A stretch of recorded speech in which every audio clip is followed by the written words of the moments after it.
Hi, I'm Jackie Tantillo, and this is Should Have Listened to My Mother.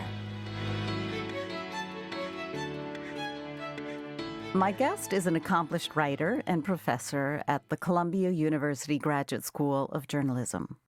Prolific in every way, he's written on topics as diverse as religion, racial divide, immigrants and American politics and teachers.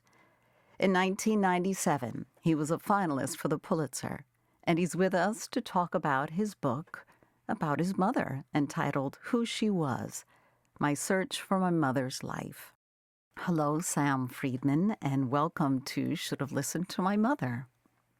Thanks so much, Jackie. It's a real pleasure to be with you. We've had to reschedule this appointment to get this to work, and as I mentioned to you before we started the interview, I feel as though I've gotten to know you and your family quite well, but I know that's just, a ridiculous thing in my head. But when you have something as personal as the book that you wrote, Who She Was, and you share that with other people, it certainly opens the door to a wonderful perspective, especially the relationship with your mom. So I really want to thank you for me finding you and you writing that book. I thank you right out of the gate. Well, I thank you for coming to me about it. This is a particularly dear book to me out of the 9 and now 10th in the works that I've done. And so I'm always especially gratified to be able to talk about this one. So I initially found you from a New York Times article I found entitled About Men, A Mother's Presence, and then that led me to your book. Before we get into the story, how about if we share a little bit about your family members and you tell us your mom's name? My mother's name was Eleanor Hatkin. She then obviously became Eleanor Freedman when she married my father, Dave Freedman.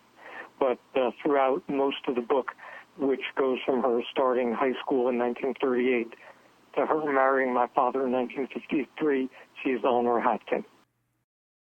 And you have two younger siblings. Yes, I've a younger sister, 10 and a half months younger, my Irish twin, Carol, and then my brother, 3.5 years younger than me, Ken. And is Carol who you dedicated the book to? Yes. Can I read? Do you remember what you wrote to her in the dedication? I do remember, but you can read it since you have it right in front of you. Oh, my gosh. Some comfort, I hope, in another sorrowful season.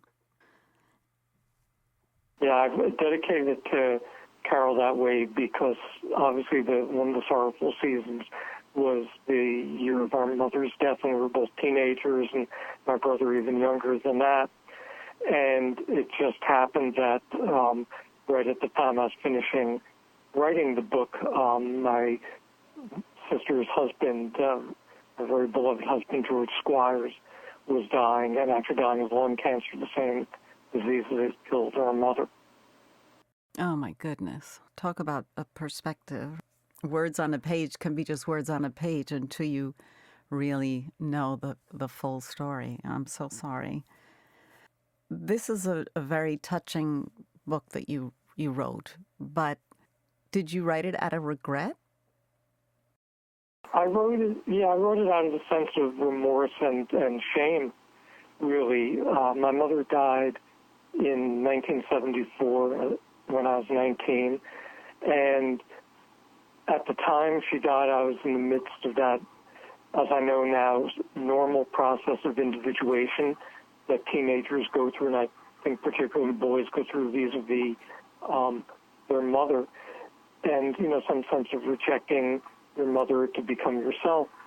But I was racked with guilt by that because at the time I was rejecting her, she was also dying, so it felt like pushing away someone, at the time when the chance to get to know her and be with her was dwindling.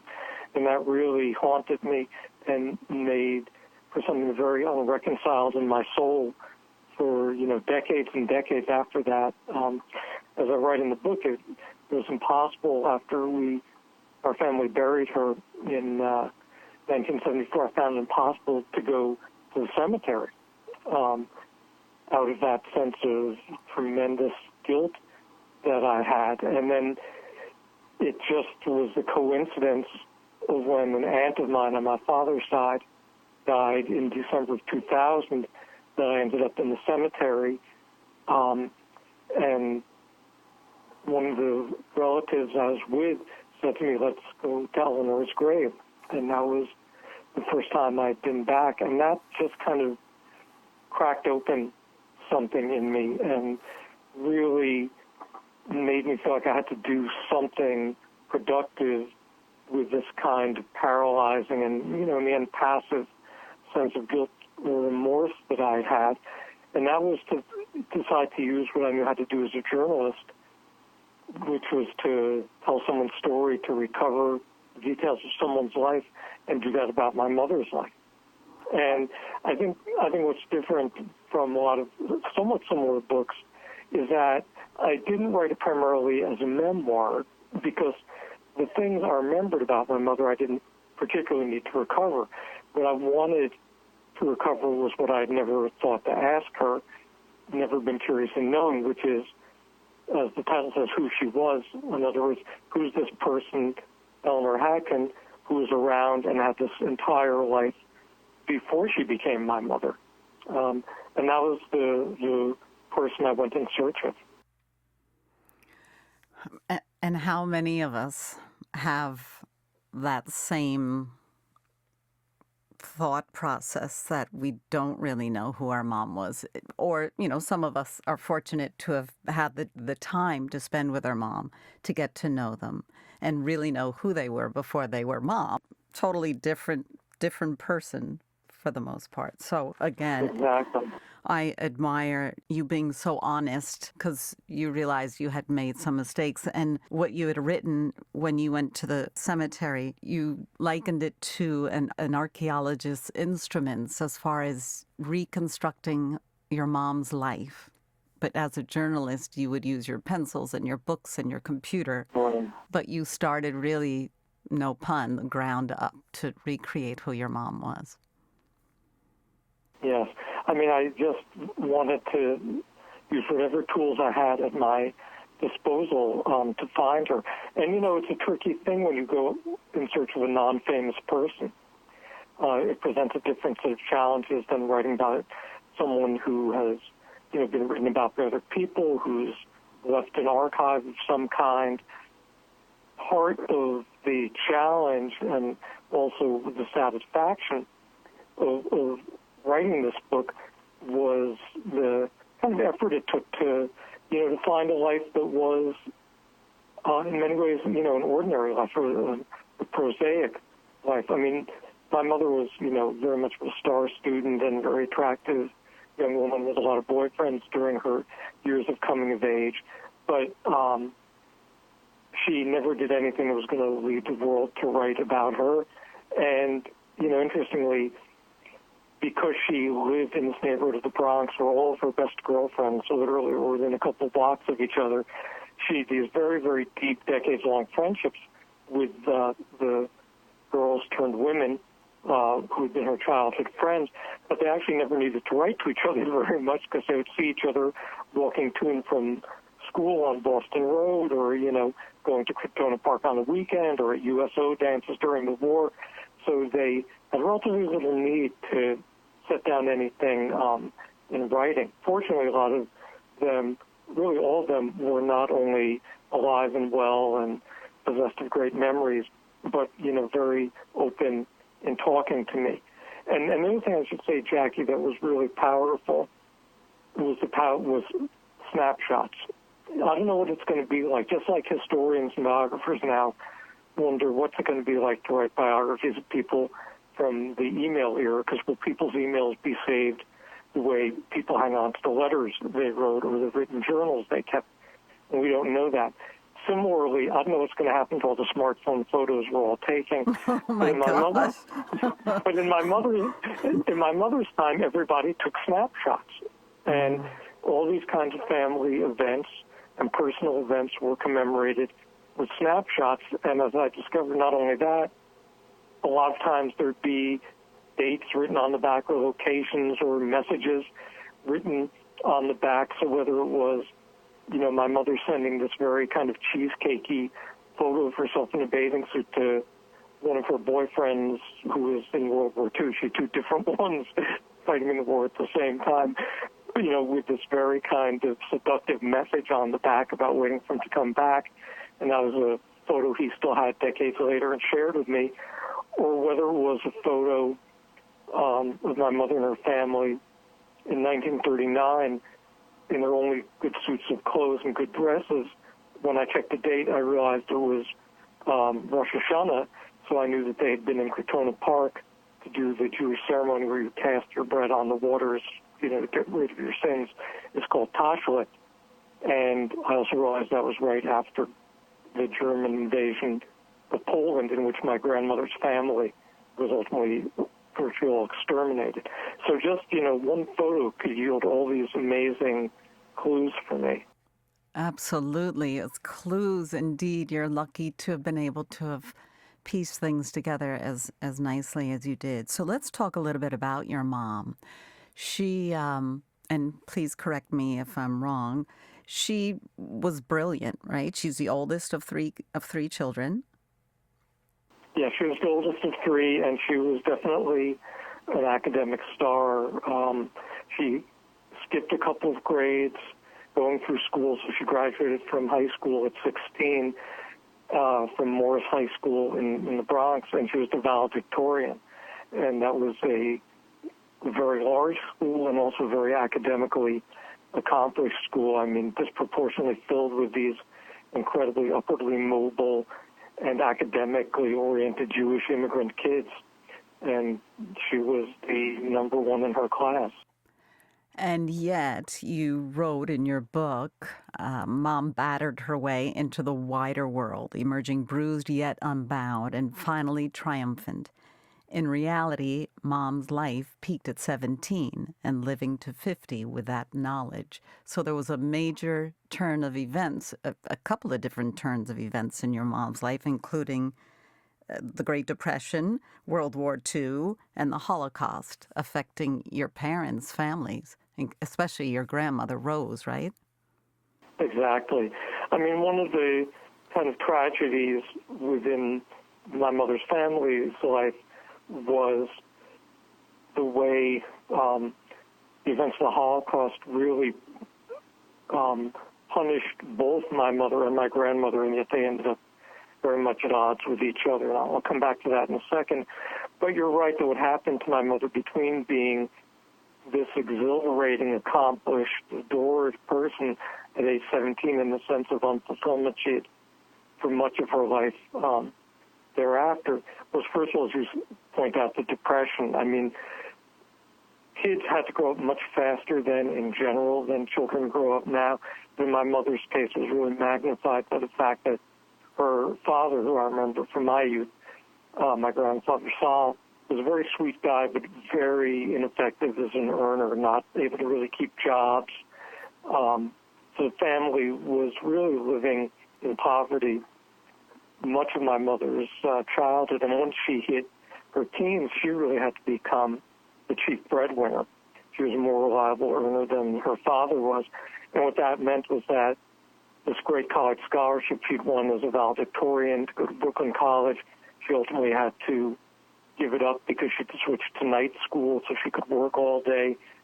And that was kind of one thing that really, deprived her from fulfilling her promises. And then the way the Holocaust fit into her family in a very intricate, very palpable way is, as I said, my mother's mother, my maternal grandmother, was from Poland.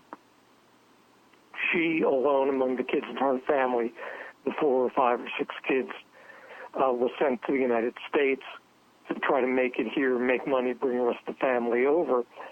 And between the fact that she got here only a couple years before immigration restrictions were imposed in 1924, and then the Depression hit, and she was having trouble enough feeding her own family, she was never able to really get much money to her family to get out of Poland. And as a result, in a way that was very unnecessary and as I said before, tragic, she blamed herself for the death of her relatives in the Holocaust. She considered it her fault, and she wore that guilt like a millstone around her neck, but she also misapplied it. And in the course of my mother's young womanhood, I think I'd mentioned before, she had these two boyfriends more or less at the same time, one of whom was a very sweet Jewish guy who would have been a very approvable husband-to-be. But the guy she ends up loving more and really throwing over the other boyfriend for was an Italian Catholic fellow named Charlie Greco. And after he came back from the war and he fought in the Pacific Theater, and he and my mother wanted to get married, my grandmother could only, in her, traumatized way, associate Charlie, because he was not Jewish, with the Nazis who had killed her family. I mean, it's perverse, but viscerally, that was her feeling. And when my mother asked for permission to marry Charlie, my grandmother threatened to kill herself. And so my mother didn't marry him, but then held that incredible grudge against my grandmother for the rest of her life. So they were both, in a way, the collateral damage of the extermination of their relatives in Poland. Oh, my gosh. And your mom, who can handle all of that? That definitely has to have an effect. And she was really still a child almost, your mom, even though she had to grow up. I mean, was she in her teens still, up in 20s maybe, when he came back from the war? When Charlie came back? Well, yeah, she was, 21 years old when Charlie came back, and he was roughly the same age. But again, you have to remember, people grew up much faster than she. She had graduated high school at 16. She'd been working and supporting her family since 17. Charlie, like her other boyfriend, High Celts, Charlie and High, had been to war in their teens and come back from war. So people were aged and seasoned, in their generation by their early 20s in ways it's hard to contemplate now. Wow. How different life would have been had she said, "We're getting married." See you later. I mean, I think, you put your finger on one of the mysteries, because on the one hand, my mother was a spirited, willful person who on most matters had no trouble at all defying her mother and kind of gloried in it. In a way, probably took a little too much fun out of it. And on the other hand, when it came to the most important thing in her life, which would have been being able to marry Charlie, that's the thing that she acceded to her mother's wishes on. And that was something I really wrestled with in the book, and what it brought me to was kind of a deeply sad insight, which is that I think that in some way my mother had a greater need to carry on the sense of aggrievement against her mother than her need to marry Charlie. Because that contempt she had for her mother was just one of the animating factors of her life for decades to come. Something I vividly remember from my own childhood. But it wound up hurting her more than your grandmother, right? Absolutely. That's so unfortunate. Well, it hurt my grandmother too, but my mother definitely inflicted a tremendous amount of damage on herself. Right. Was it hard for you to go back and find the stories of her true love, Charlie, or the former boyfriends? Or because I know your mom and dad had a special relationship of their own. Well, my parents had a complicated marriage. I mean, I would say, in summation, they were like wonderful friends and terrific parents, but probably shouldn't have been spouses. It was definitely a case of two, headstrong, passionate, opinionated personalities trying to operate in the same marriage, which can be exciting in many ways, and from intellectually to sexually, but also can be fraught with conflict, as it was. But they, as I said, had great intellectual respect for each other, had a great friendship. And when my mother was dying of cancer, my father, who worked in a field that was involved in manufacturing cancer research equipment, was absolutely valiant in doing everything he could to get her the best care available. But I don't, had heard my mother mention Charlie a handful of times when I was growing up. And I didn't know much about him, although I think I had some kind of visceral, uninformed sense that he was kind of the love of her life. And as I, did research for the book, that certainly was manifested, in talking to my mother's friends about the relationship with Charlie, talking to my mother's siblings, and ultimately, talking to Charlie's wife, the woman who also was Jewishly married, instead of marrying my mother. And Charlie himself had died by the time I was doing my research, but Selma Greco, very, very generously agreed to talk to me about a very difficult subject. And she helped me get to know some of Charlie's childhood friends who I introduced at length. And so it gave me really a profound sense of, of the connection between Charlie and my mom. Sam, let's just backtrack a little bit. There's a portion of your book, I believe you and your mom and dad went to New Hampshire to visit your brother. He was a counselor in training up in New Hampshire at a summer camp. And your mom had forgotten her painkillers, and you were desperately trying to get someone to fill a prescription because she was in so much pain. This was when she was very sick. And you and your mom were left in the car, and your dad ran in to get the prescription filled at the 11th hour. And you said, do you ever think of just ending your life? And your mom's response was, not as long as there's one more great book to read, not as long as there's one more great play to see. Because you two are in the same writer's field. She was trying to become a writer later on in life. Yeah, she had wanted to be a writer. She'd wanted to be a journalist when she was a teenager, and wrote wonderful essays for her school yearbook, and even when she was working the sort of Rosie the Riveter job during the war, was writing articles for the house organ of the company she worked for. And, later on when I was growing up, she was always taking short story writing classes and and some magazine writing classes, and always trying to sell this story or that story. So she definitely had, she had a real strong artistic yearning in a lot of ways. I mean, she was a hobby sculptor. She was a hobby painter. She, at one point, taught herself classical guitar. So the arts for her, like for me, were part of her life force. And I think life force is the phrase I want to, come back to again, because that's what I really got out of that moment, because I'd seen her, so whittled down physically as someone who was really comfortable in her own skin before she got ill with cancer, someone who really lived in her body very readily.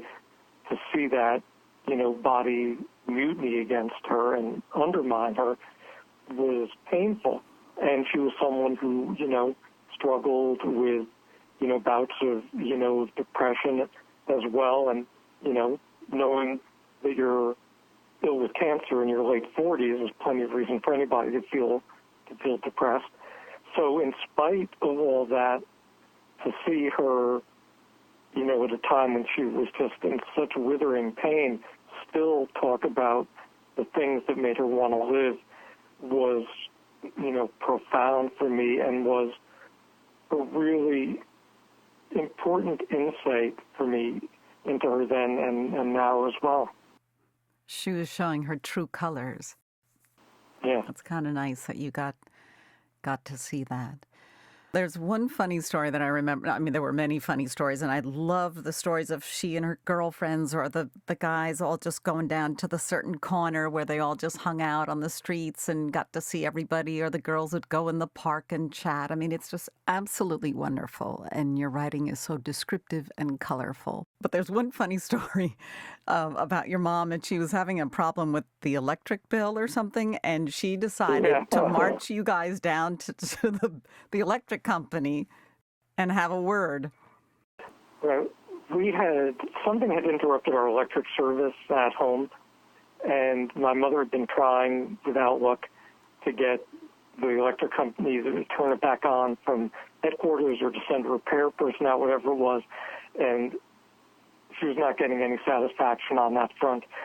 So to force the electric company's hand, she brought my brother and sister and I into downtown New Brunswick, New Jersey, to the offices of Public Service Gas and Electric.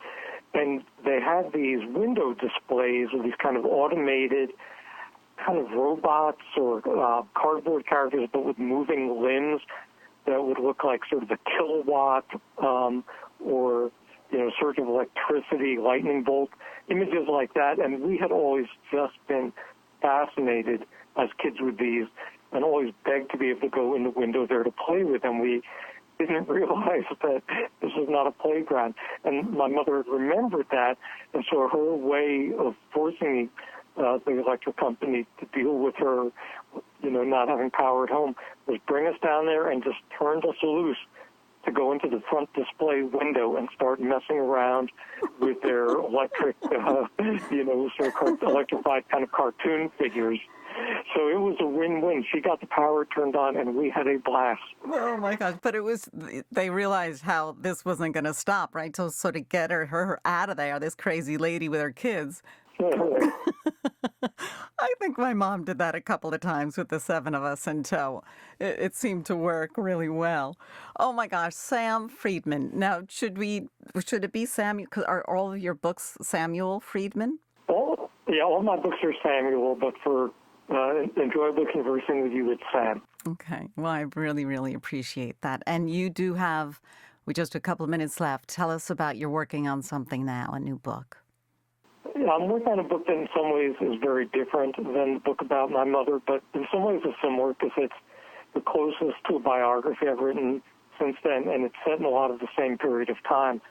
But it's a book about Hubert Humphrey, who some of your listeners may remember, a senator, vice president, presidential candidate. But I'm writing about him during an earlier period of time in the 1930s and 40s when he's just beginning his political career and then becomes mayor of Minneapolis and has this hugely important role in what I call the civil rights movement, lowercase, before the civil rights movement, uppercase, by which I mean this period of time during the last couple of years of World War II and then the 4 or 5 years right after the war ended, when there's a tremendous amount of political mobilization to fight against racism and anti-Semitism in America. And Humphrey was an incredible leader in that, even though, of course, he was neither black nor Jewish, which in a way makes his efforts all the more stirring and valiant to me. Hopefully we'll continue to have more and more activists advocating for those less fortunate, regardless of color, creed, religion. Absolutely. More people to say what they really believe and be there for others and support one another. Thank you so much for joining us, Sam. I really appreciate it. And please do yourself a favor, all my listeners, because I appreciate all my great listeners, and check out Sam's work. Freedman is spelled F as Frank, R-E-E-D-M-A-N. Sam Freedman, thank you again for joining me on Should Have Listened to My Mother. Thank you, Jackie. I really appreciate the chance to be on the show. And again, another thank you to all of my listeners in the Ventura, California area listening on KPPQ-LP. This is Jackie Tantillo, and we will be back with another episode next week on Should Have Listened to My Mother.